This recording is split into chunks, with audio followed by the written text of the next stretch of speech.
Good afternoon. This is Dyke Hendrickson, host of the podcast Life Along the Merrimack. We talk about the health and history of the Merrimack River. In the old days, and we've been doing this for more than a year, I would have guests into the studio.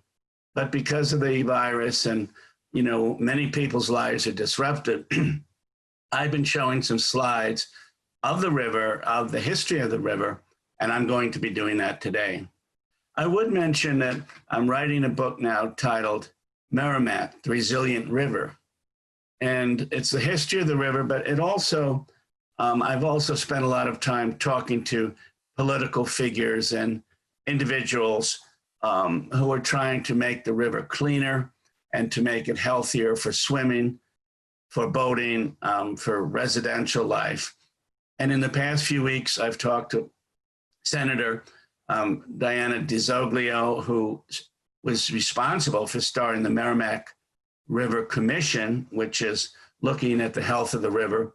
State Representative Jim Kelcourse, who was from this area, Newburyport, Amesbury, Salisbury, and other individuals at the State House and around the community.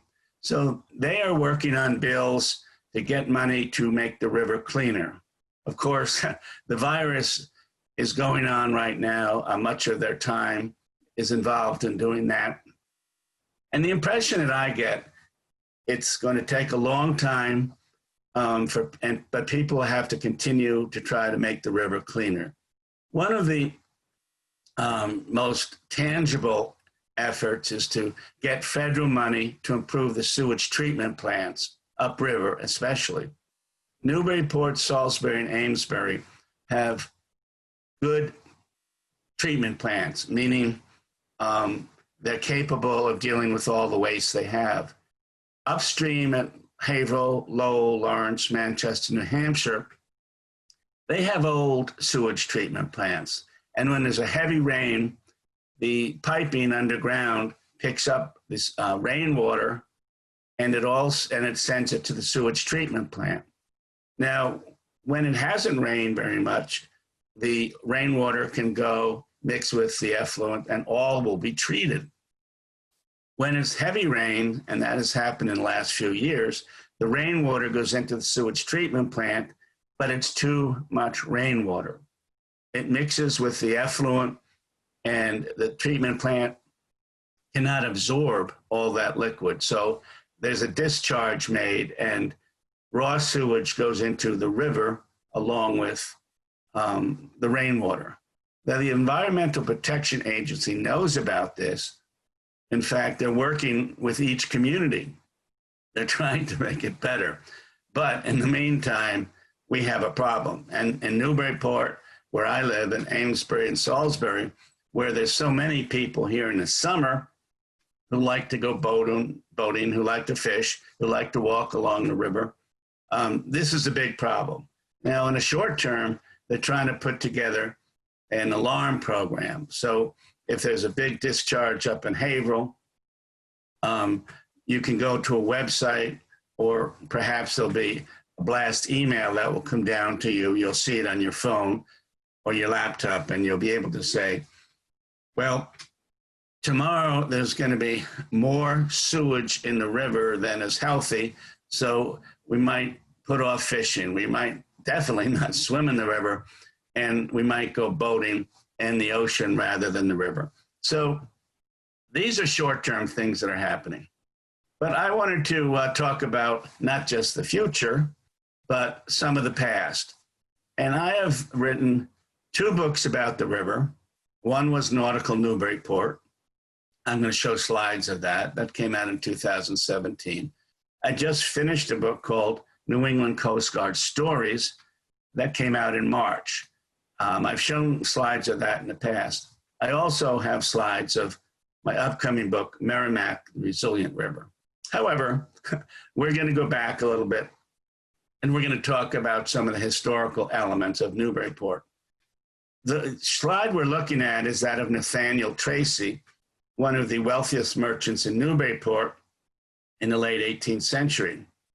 You might recognize the building. The public library was actually his home towards the end of his life. He and his family were real patriots. They lost many vessels during the Revolutionary War, but nevertheless, they were true patriots. And here is an example of where he lived, some of the ships that he built, his burial ground, actually. And he was one of the great patriots of Newburyport. Here is a vessel called the Massachusetts. This was built in 1790. Alexander Hamilton and George, who was the Secretary of the Treasury, and President George Washington got together. And Hamilton said in about 1788 or so, we need money.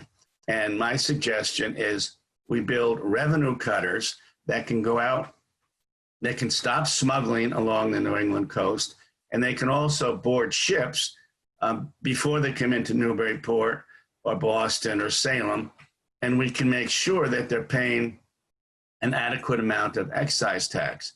This was the first ship built for the revenue cutter service. It's a Massachusetts.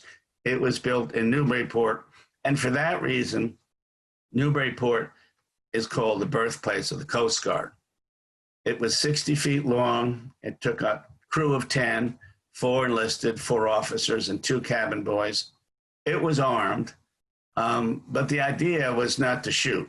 It was because they knew that a lot of the American skippers especially were experienced, tough guys on the ships that they would board. They had been through the Revolution, and they couldn't be pushed around, I'll put it that way. So the revenue cutter service started, and for a while over the modern period, there had been a question, well, did it really start here in Newburyport? But it did, and there, Lyndon Johnson, who was president of the US in 1965, signed a declaration to that intent in 65, and it said Newburyport is the birthplace of the Coast Guard. At the time, it was not known as the Coast Guard, it was the Revenue Cutter Service. In 1915, the service merged with the life-saving service to become the Coast Guard. So that word was not known until 1915. And then in 1939, these two organizations merged with the Lighthouse Service. So in 1939, it all came together. The Coast Guard was formally recognized. Today it has about 42,000 people. There's a branch here in Newburyport, Station Merrimack River, that has about 26 coasties in it at a given time. Newburyport was a huge shipbuilding community. In the late 18th century, it was as large as Boston and built more ships than Boston. It's hard to imagine now, but there. This is a painting by Richard Burke Jones. He is a gifted artist here in town and the city clerk of Newburyport. Now, he does a lot of research for what you see is actually what existed according to old paintings. And you can see how large the vessels were. They would go around the world to Honolulu, they would go to China, they would go to India. It was, sometimes said that someone could have been to India before he had ever gone to Boston, because if you're a cabin boy, say, you shipped out for 2 or 3 years. But Newburyport was very cosmopolitan because the ships would go around the world, to the West Indies as well, to Russia. And so, unlike the communities upriver, Lowell, Lawrence, and Haverhill, which in this period of time became mill cities and had many immigrants from Europe, Newburyport we did have our mills, but a large amount of our income was from commerce. We also had many fishing boats. Here is what the waterfront looked like in about the 1850s. Kegs of molasses lined the wharf along the Merrimack. Merchants had strong trade ties in the West Indies. A lot of rum was made here in Newburyport, and so molasses was used for that particular product. And you can see, how much commerce actually existed. I mean, there's a youngster in the foreground. I love that picture of him. many of the merchants came down to check out the ship that had just landed. So anytime there was a ship that came in, it was an exciting moment. I would mention that photography was invented in about 1839, 1840. So this would be an early photo, and is really quite a remarkably good photo. A lot of ships went down in Newburyport. They'd go out to round South America on the way to the east, to the Asian countries and be lost. Or there are a lot of fishermen who would go off not far from here to the Maritimes and would be lost. And partly because of that, there were a lot of orphans in Newburyport in the 19th century. Here is a photo of the female high school. It was on Washington Street here in town. It's no longer there. But it started in about 1844. Now, there were schools where girls could go to take French or dance or many of these elements. But it's believed that Newburyport had the first tax-supported female high school. And again, I think this is one of my favorite photos, and what a great photo. It shows the girls, I guess, posing for a photo, obviously, but certainly they were dressed up for school. So it ran from 1844 to about 1866. And at that time, it was consolidated into another school. Now, that's a term we certainly hear today, consolidation.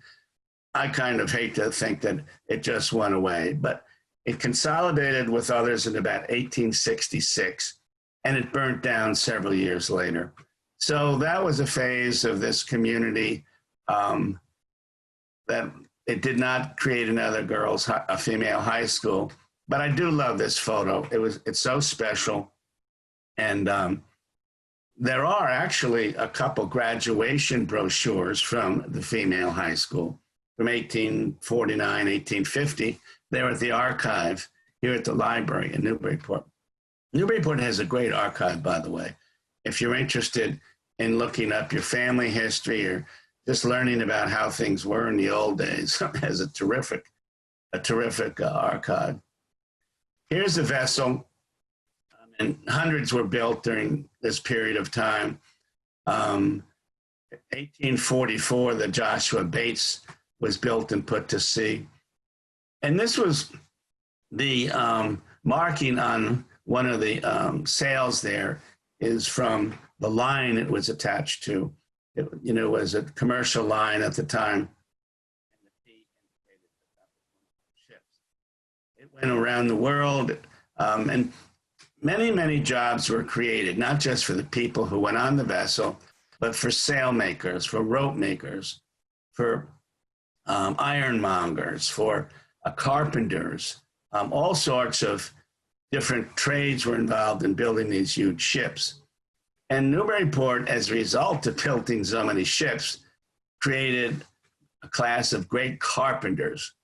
And it's said that many of the beautiful houses on High Street here in Newburyport, or Lime Street, or Federal Street, all over really, were built by the carpenters of the day. They learned their skills. Perhaps they worked part-time on a ship and part-time building homes. But Newburyport is known for its wonderful homes, and much of that came because there were so many good carpenters in town. Here you can see a vessel. It was huge, and look how small the people look. Those are on the vessel.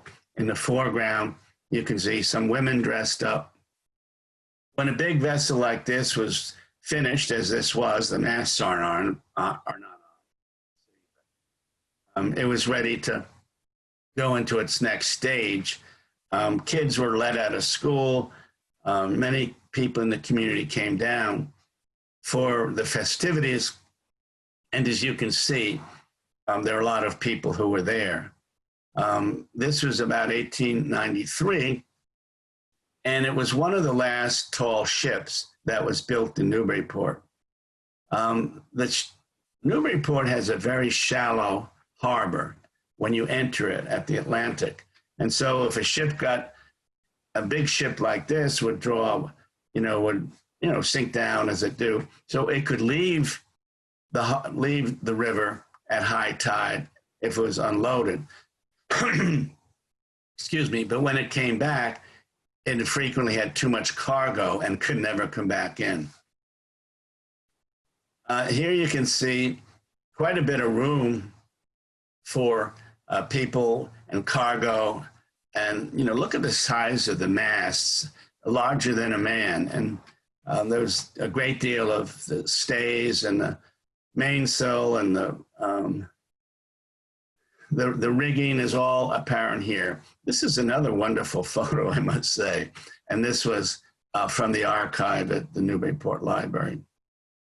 And this is the beautiful ship, fitted and ready for international trade. This had 4 masts, which is larger than many.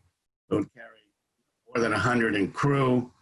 It could travel for many months, taking on stores, of course, but this was, the Symington ready to go. At this time, 1893, Newburyport really did not get involved in building steel or iron ships. The age of steam was underway, but as we said, iron or steel ships weighed a lot, and there was very little chance of them being able to be loaded fully with cargo and then coming back. So our era ended in about 1893, and the Symington was one of the last vessels. Here is a smaller craft, probably over in Amesbury or Salisbury, and those communities also built vessels. This was a rainy day, but you can see people were still coming out, and their flags on the stern, flags on the foreground, and the bow. So, as I say, even though it was rainy, people came out for these things, and you can see Newburyport. One of the most famous ships built here was the Dreadnought. It was a clipper ship, again, part of the line. And it was one of the fastest vessels at the time of its creation. In 1859 or so, it set a record which held for a number of years. It made it across the Atlantic in 9 days. Here was the architect of the Dreadnought, Donald Mackay. He was one of the most prominent designers in the country at that time. He was very headstrong, though, maybe you have to be. So he was always looking for a better deal. He alienated quite a number of people, and he stayed in Newburyport for a while, but then he moved to East Boston, where they had a larger port. There was more money there.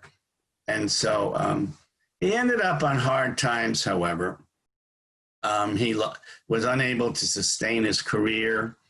I wouldn't call him a pauper, but he didn't have much money towards the end.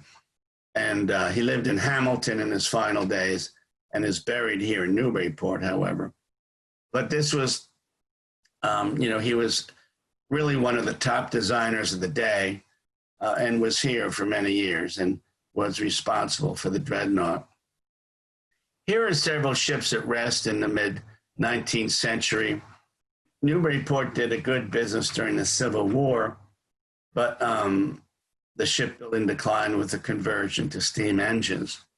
I've spoken about the river and shipbuilding many times, and some listeners ask about, was Newburyport involved in the slave trade? And what I can gather, there was slavery in Newbury. I say Newbury because Newburyport and Newburyport became separate from Newbury in 1764. There was slavery in this community. Some of the ships built were for the slave trade. The importation of slaves to the U.S. ended in 1808, but of course, slavery continued until 1863 with the signing of the Emancipation. So it was known that some ships built here in Newburyport were used as slavers to Africa So from there, they would go up to South America, to the West Indies. I think we all know the extraordinary number of slaves that did exist. And it is true that some of those ships built here in Newburyport were used in the slave trade. Supposedly, there were no ship owners here who actually kept the slaving going. He would sell the ships to other companies. At least that's the way our history reads. You can see the different sizes of the vessels. And as we saw in the painting by Rich Jones, some of the vessels were larger than the nearby buildings. This is another shot of a ship at rest. Many of the smaller ships in the background are fishing boats. And some of these fishing ships, which maybe would carry 2 to 5 crew, went off the Atlantic here. Some of them went to the Maritimes for 2 or 3 day trips. But it was a very dangerous trade. Of course, international trade was also dangerous. The ship could go down at any time. But for fishermen, it was especially dangerous. And probably some of the lesser lights of the community went into fishing. If a young man was well born, he would probably go into international trade. He'd be on the vessel. He'd train to be a captain. He would go into a counting house to run the books. He might go into insurance. But if you were highborn, you probably did not go into fishing. There was one terrible fishing day on the North Shore about 1851. It was called the Yankee Gale. Now, hundreds of vessels from the North Shore, and I'm saying from Boston up to Portsmouth, they would go out and they would, spend days distant from Newburyport. Now, for this Yankee Gale, it came up suddenly, and of course, there wasn't much technology in those days. 92 vessels from communities on the North Shore were lost, and 24 of them were from Newburyport. So you can imagine a harrowing day. First of all, when it became known, it was known that it was a bad storm because people in Newburyport got the rain and the wind. But when it became known that 24 ships were lost, it was a terrible thing. And so the families would go down to the port. They'd look for the ship or their father or brother or husband, and they'd inquire. And I'm afraid, in this case, 24 vessels did not come back. It was just a terrible day, the Yankee Gale. Commercial fishing was a staple of this economy, and here is probably the largest fish caught that day. Now, there's still fish that look just like this that are brought into Newburyport Harbor. Guys get tuna several miles off of Newburyport. They'll call it in when they're on the way in. And they call fishing agents on the North Shore, many of whom represent Asian companies, because fish such as tuna is very much prized in Japan. So a fish that looks just like this will come in, a deal will be made, there will be an agent to meet the vessel, and it's possible that the fish will be sold right here, and the fisherman will make several $1,000s. The fish will be taken in a refrigerated truck. It'll go to Logan or to Manchester, and it'll be flown off towards Asia. And it is amazing that even today, those things still happen. Scores of shipwrecks took place outside our narrow harbor. Here's a photo from 1892 off of Plum Island. It's a wonderful photo.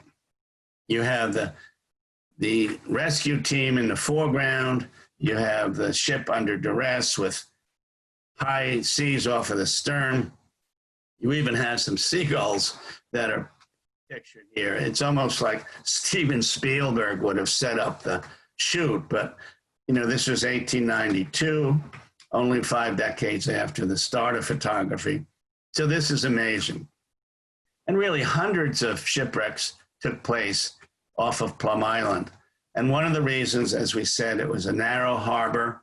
You had a strong current coming from the river. You had strong seas. You had a tide, from the Atlantic.